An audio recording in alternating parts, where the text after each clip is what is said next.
एक बार एक गांव में एक साधु रहता था जो भगवान पर बहुत विश्वास करता था। इस बार वह साधु पेड़ के नीचे बैठा था और भगवान को याद कर रहा था। तो अचानक वहाँ पर बाढ़ आ गई।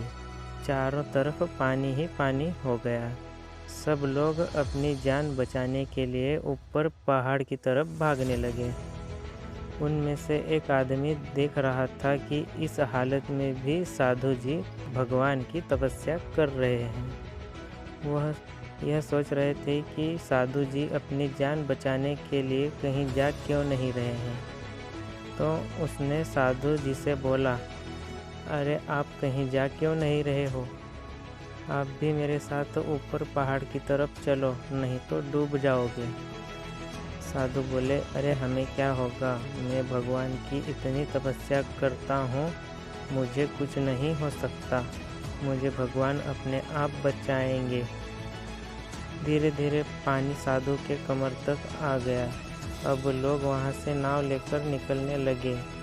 तो उनमें से एक ने साधु से कहा, अरे पानी आपके कमर तक आ गया है, आप हमारे साथ चलो।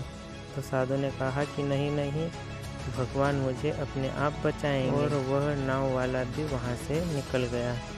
कुछ देर बाद पानी इतना बढ़ गया कि साधु के सर तक पहुँच गया और अब लोगों को बचाने के लिए हेलीकॉप्टर निकलने लगे। एक हेलीकॉप्टर साधु के पास आया, जो कि आखिरी हेलीकॉप्टर था।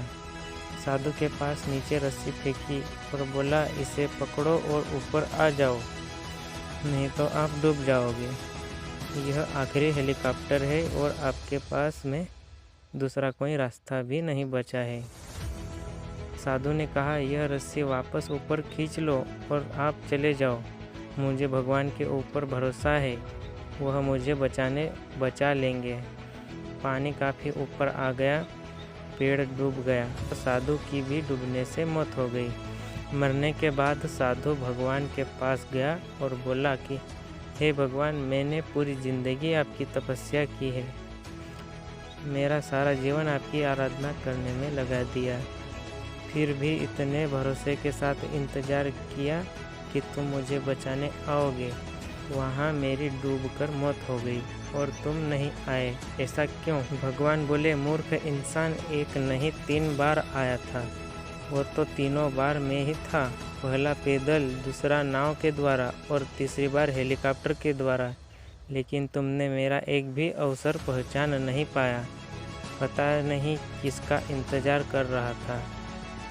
इस तरह से ज़िंदगी में हमें उस ऊपर वाला बहुत से मौके देता है, लेकिन हम सब उस मौके को ठुकराकर पता नहीं किस चीज़ का इंतज़ार कर रहे होते हैं कि वो होगा तभी करूँगा, और इस बात पर अड़े रहने से एक वक्त के बाद वो मौका हाथ से निकल जाता है और हम कुछ नहीं कर पाते। तो किसी भी अच्छे समय का इंतज़ार मत करो, जो भी करना है आज और अभी से ही शुरू कर दो। और अगर आपको वीडियो अच्छा लगा हो तो चैनल को सब्सक्राइब भी कर दो।